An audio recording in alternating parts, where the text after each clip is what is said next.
हम फिर निवेदन करेंगे, आज की जो पूर्णिमा है, प्रयास करो भोलेनाथ जी को एक श्वेत चावल का दाना शंकर भगवान को समर्पित जरूर करो।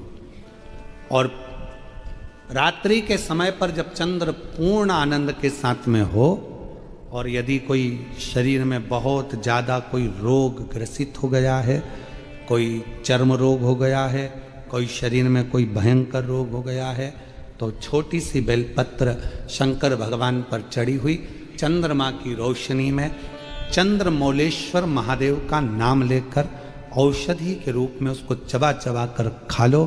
चंद्रमा की रोशनी में उससे वो औषधि का काम करेगी और तुम्हारे रोगों को समाप्त करेगी।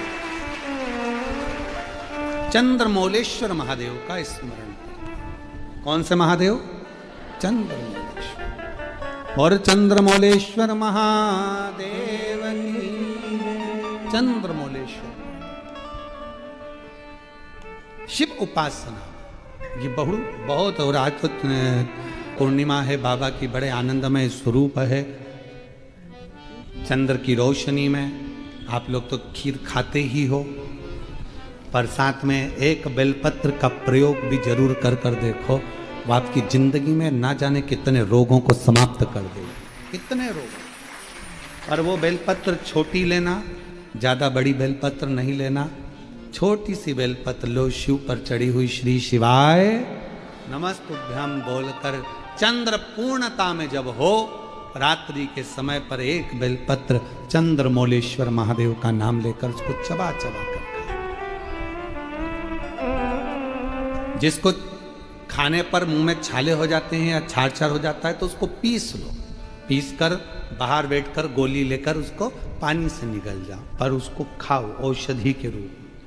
कहते हैं पूर्णिमा की रात्रि की चंद्रमा की रोशनी एक ऐसी रोशनी होती है जिसमें जितनी औषधीय पौधे होते हैं उसमें एक बल उत्पन्न हो जाता है जो हमारे शरीर के सारे रोगों को समाप्त कर देता है। सारे आपके यहाँ खीर रखते हैं, हमारे यहाँ हम हमारे कुबेरेश्वर धाम पर हम बेलपत्र रखते हैं रात्रि के समय पर। और वही बेलपत्र जब कोई बहुत ज़्यादा तकलीफ में होता है तो वही बेलपत्र का चूरा बल सूख जाती है, उसको दे देते हैं, भाई यही पाते रहो, वो औषधीय तत्व है। आप लोग छत पे खीर रखो, हम बेलपत्र रख देते हैं, अमृत इसमें, वो तो पहले से ही तो बेलपत्र और बलवान हो जावे और आनंदित हो, औषधि। तुम पूजन की सामग्री को, पूजन के जिस आसन पर हम बैठ कर जप करते हैं, बोलो आसन सिद्ध होता है कि नहीं होता? जम के तो बोलो। जिस माला पे हम जप करते हैं माला सिद्ध होती कि नहीं होती है? माला सिद्ध हो जाती है, आसन सिद्ध हो जाता है, वस्त्र सिद्ध हो जाता है। कितना कितना भाव का। शास्त्रों का अध्ययन करने वाला व्यक्ति इस सब चीजों पर स्मरण करता है कि दीप, हम कहते हैं तुम्हारे घर में ज्यादा दीपक बढ़ाने की जरूरत नहीं है, जो तुम्हारे यहाँ 4-5 दीपक हैं उसी से आरती पूजन सब करा करो। बहुत कीमती सी चीज आपको दे रहे हैं गुरु पूर्णिमा के अवसर पर, बहुत कीमती सी चीज दे रहे हैं। प्रैक्टिकल जरूर करना कि सियोर वाला महाराज झूठ तो नहीं बोल दिया। बहुत कीमती सी चीज है, पर हर जगह पर उसको प्रयोग मत करना, हर जगह पर उसका प्रयोग मत करना। उसका प्रयोग करना जब बहुत ज़्यादा उलझन में हो, बहुत टेंशन में हो, बहुत तकलीफ में हो, और तुमसे कोई भिड़ रहा है, तुम्हारे ऊपर आक्षेप कर रहा है, तुमको बहुत तकलीफ दे रहा है, और उस समय पर तुम अगर कुर्सी पर बैठे हो, सोफे पर बैठे हो, सिंहासन पर बैठे हो, तो अपने पुरुष अपने सीधे पांव का और महिला अपने उल्टे पांव का अंगूठा पृथ्वी पर टिकाकर अशोक सुंदरी का स्मरण कर ले। उतनी देर में आपका जो मन का टेंशन है, चिंता है, जो सामने उलझन आकर खड़ी है, 7 से 8 मिनट लगता है, धीरे धीरे धीरे धीरे हल होना प्रारंभ हो जाता है। मां त्रिपुरा सुंदरी जब माता सुख सुंदरी के स्वरूप का दर्शन करी, मां त्रिपुरा सुंदरी जब मां सुख सुंदरी के स्वरूप का दर्शन करी, विद्या, महाविद्या, माता त्रिपुरा सुंदरी स्वरूप का दर्शन कर रही, अशोक सुंदरी।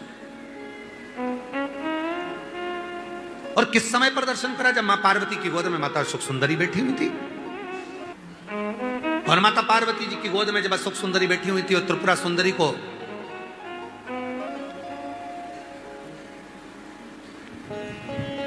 मां जगत जननी जगदम्बा अम्बा ने अब उस विद्या को स्मरण किया और माता त्रिपुरा सुंदरी ने जब अशोक सुंदरी का दर्शन किया, देखा, देखकर क्या दूं मैं इस मातृ शक्ति की गोद में जो बैठी है उसको क्या दिया जाए?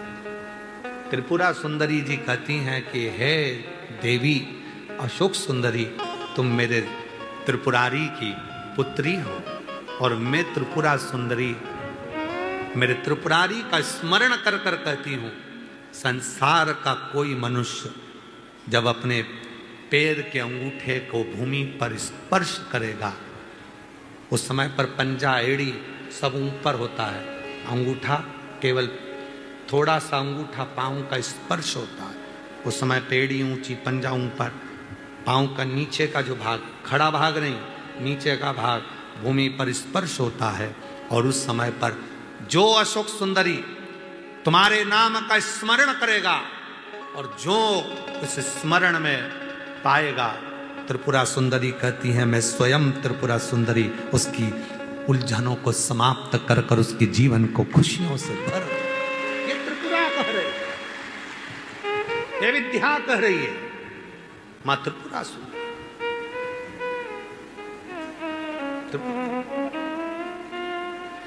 विश्वास। अभी हम उनसे पूछ रहे थे कि बाबा पर तुम्हारा इतना भरोसा? हाँ, आपने कहा था अशोक सुंदरी वाली जगह पर हाथ लगाना और हाथ लगाकर अपने शरीर पर लगाकर श्री शिवाय नमस्तुभ्यम कहना। मैं रोज करती हूँ, प्रतिदिन करती हूँ। वो कह रही थी मेरा छोटा सा बच्चा, डॉक्टर ने 6 महीना दे दिया, मेरे बाबू को कौन संभालेगा, मेरे बच्चे को कौन संभालेगा, मेरे बेटे को कौन संभालेगा, जिसको उसका पति गोदी में रखा था। मैं अपने अशोक सुंदरी की जगह पर हाथ रखकर कहती थी बाबा मेरे बच्चे के लिए मुझे प्राण वापिस दे दे। कौन सा? कौन? स्पर्श, मात्र स्पर्श। पूर्णिमा के नारियों को, स्त्रियों को अखंड सौभाग्य के लिए जो नारी वैधव्य नहीं होना चाहती है, उस नारी को पूर्णिमा के कितने व्रत करना चाहिए? जिस नारी के यहाँ संतान नहीं हो, औलाद नहीं हो, उसको पूर्णिमा के कितने व्रत करना चाहिए? जिस नारी का पुत्र, पति बहुत बीमारी से ग्रसित हो, लग रहा हो कि ये मेरा बेटा बहुत बड़ी बीमारी में घिरा हुआ है, तो नारी को कितने व्रत करना चाहिए? स्वयं भगवान कृष्ण ने माता यशोदा को द्वापर में भी बताया है कि पूर्णिमा के 32 व्रत होते हैं। कितने व्रत होते हैं? 32।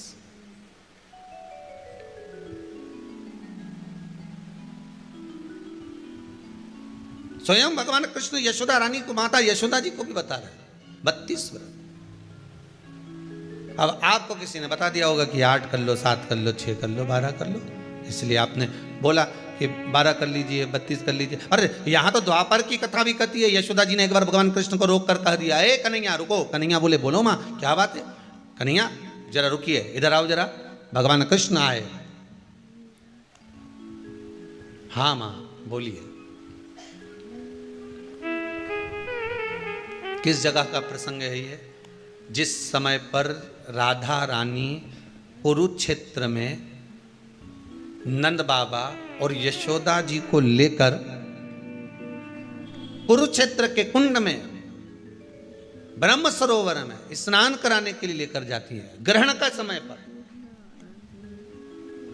और जब भगवान कृष्ण उस कुरुक्षेत्र के उस सरोवर में स्नान करने आते हैं, तब यशोदा जी ने अपने लाला से प्रश्न किया है, पूछा है, नारी वैधव्य होकर ना मरे,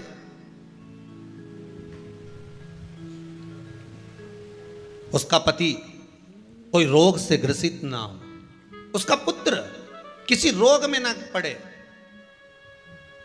अरे भाई कितना सुंदर संवाद लिखा है। अगर किसी माता का पुत्र मान लो किसी नशे में डूबा हुआ है, कोई नशा कर रहा है और गलत नशा है, आपको लग रहा है कि ये नशे में डूबा हुआ है, आपको लग रहा है कि ये गलत जगह पर डूब गया है, आपको लग रहा है कि मदिरापान में, मांसाहार में या अधिक अधिक गांजा आदि का जो भी नशे होते हैं, जितने भी नशे, उसमें डूब चुका है। और माँ उसको समझा रही है, तू नशे में मत डूब, तू इस काम को मत कर, तू ये गलत कर्म मत कर। माँ उसको समझा समझा कर हार गई। तो मेरा माताओं से निवेदन है, आप उसको समझाना बंद कर दो, एक काम करना प्रारंभ कर दीजिए। हमें जो शिव महापुराण के माध्यम से शास्त्र कह रहा है कि आप 32 पूर्णिमा के व्रत प्रारंभ कर दो।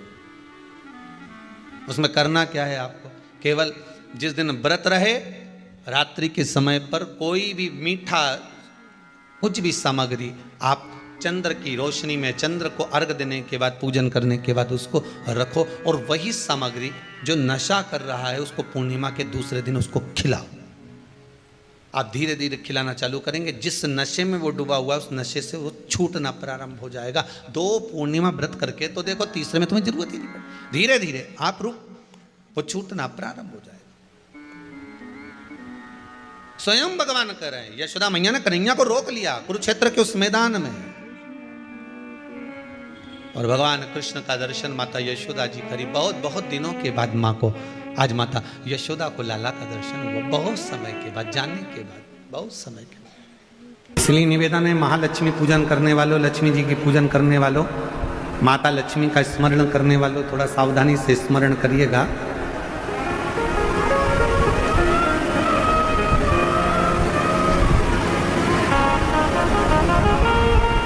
वासुकी नाग की धर्मपत्नी सतशीर्षा,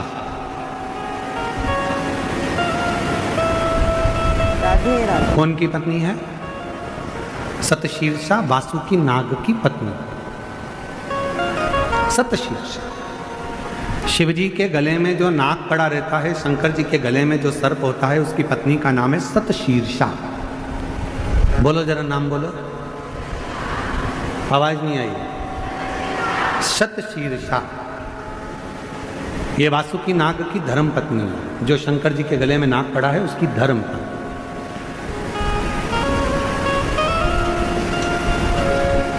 कहते हैं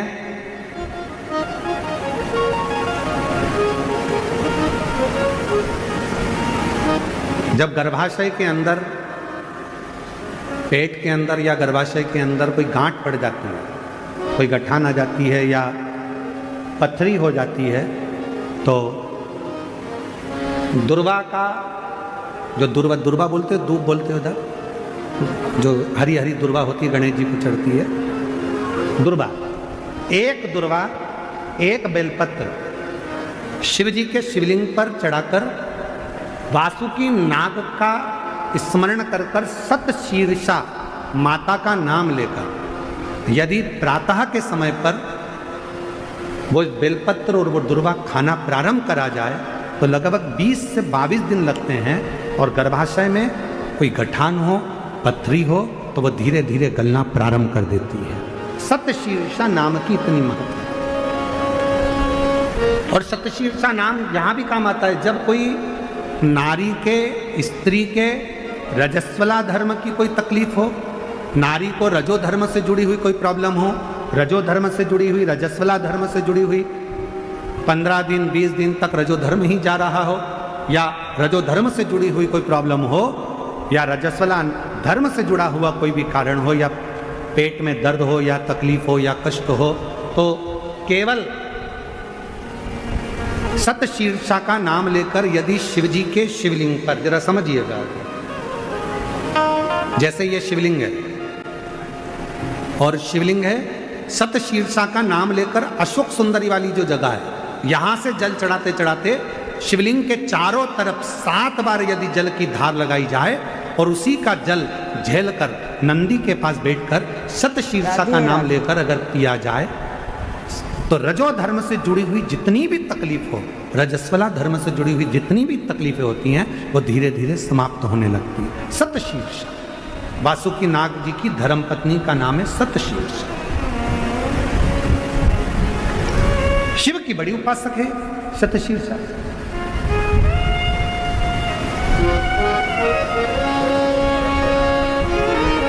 कहते हैं जब समुद्र का मंथन हुआ, देवता और राक्षसों ने मिलकर मंथन करा और वासुकी नाग की नेति बनाकर सुमेरु पर्वत की रई बनाकर जब मंथन करना प्रारंभ करा कच्छप भगवान की पीठ पर, और मंथन करते करते जब सब लक्ष्मी, माणिक, मोती, ऐरावत, अप्सरा, गंधर्व सब आनंदित, विष, अमृत सब निकल गया, तब आखिरी में जो नेति थी वासुकी नाग थे उनको ले जाकर एक कोने में डाल दिया। घिसते वासुकी नाग का पूरा शरीर बेकार हो चुका था, पूरा शरीर बेकार हो गया। तब शिव महापुराण की कथा कहती है, सतशीर्षा ने अपने पति वासुकी से कहा कि तुम चिंता मत करो, तुम्हारे शरीर में बहुत कष्ट हो रहा है, मैं जानती हूं, मैं ये जानती हूं कि तुम्हारे शरीर में कष्ट हो रहा है, तुम चिंता मत करो। सतशीर्षा ने अपने पति के पास में बैठकर शिव के नाम का उच्चारण करना प्रारंभ करा। तब देवाधिदेव महादेव जिस जगह पर वासुकी नाग पड़े हुए थे, गिरे हुए थे, रखे हुए थे, क्योंकि शरीर की हड्डियां टूट चुकी थी, पूरा शरीर कंकाल हो चुका था, मंथन करता, सतशीर्षा ने उनके पास में बैठकर शिव जी के नाम का उच्चारण करा और भगवान के नाम का जो उच्चारण किया, तब देवाधिदेव महादेव प्रकट हुए और भगवान वासुकी को शिव जी ने कहा कि तूने इतना कष्ट झेला है देवताओं के लिए, इसलिए मैं तुझे अपने गले में धारण करूंगा। वासुकी को सतशीर्षा के कहने पर वासुकी नाग को शंकर भगवान ने अपने गले में धारण कर दिया। सतशीर्षा वासुकी नाग देवता की धर्म पत्नी, एक ऐसी धर्म पत्नी जो भगवान शंकर की आराधना में, साधना में, भजन में, कीर्तन में, स्मरण में डूबी रहे, वो सभी धर्म प्रेमियों को राधे राधे। मैं उम्मीद करती हूँ कि आज का सत्संग आपको पसंद आया होगा। अगर पसंद आया है तो हरि भक्ति लहर चैनल को सब्सक्राइब कर ले और कमेंट्स में राधे राधे लिख दीजिए। धन्यवाद।